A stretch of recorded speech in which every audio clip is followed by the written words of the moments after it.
or clients come to me and they're like, how do I win this conversation? Or this happened and I felt like I lost. How do I deal with this better?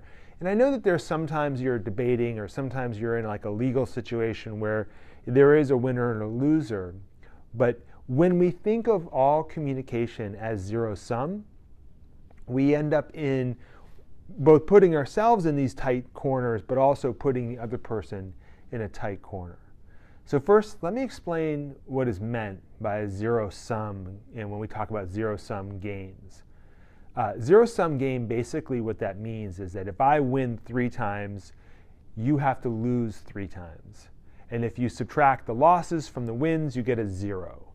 And we oftentimes think about a lot of these exchanges in life, especially in communication and dialogue, whether it's with our kids or with our spouses or friends or with our partners in business or our colleagues in business. We think of this as though it were some sort of a zero-sum game.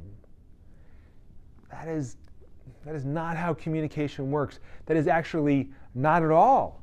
We don't have a certain allotment of words that we get to choose from. It actually is something much more generative. It's actually something where when we're talking with somebody, we are not exchanging things like a tennis ball going back and forth, hit back and forth and recording the wins. Did you hit that out? Did you hit it in? Was that a good shot? We're not actually doing that. We're actually doing something much more generative, much more creative, much more interesting. We're building a relationship. We're building trust. Ideally, we're seeking some sort of understanding, or we're looking to be understood in some way so that we can work together, we can collaborate, and we can join.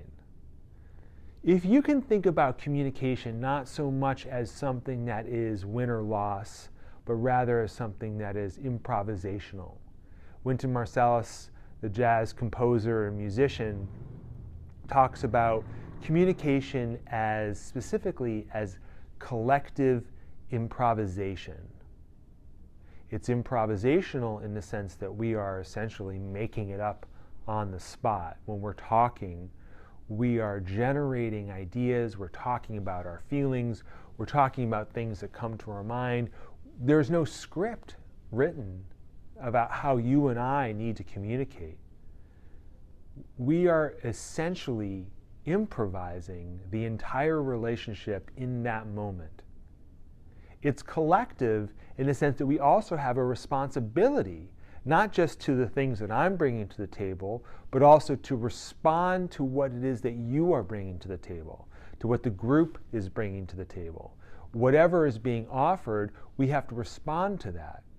And if we're offering something, we have to offer that within that framework, right? Within that relationship. So the same thing goes with jazz or with music, right? If everyone's playing a certain melody and you just start playing a separate melody, or you start doing something completely opposite that just to make your case, or just to do something different, that may be interesting, but it's not going to be responsible for the collective.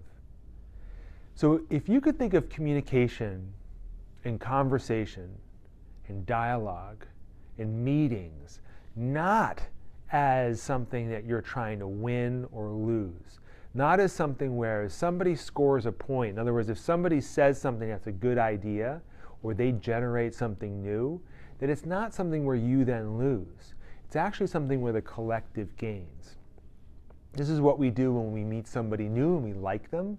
We are adding in and adding in and adding in, and always sort of getting more excited and more energetic, more inspired by that relationship. And ideally, we can do that in all of our communication, as long as we agree to the concept of collective improvisation and let go, for once and for all, let go of the idea that there have to be winners and losers to these conversations.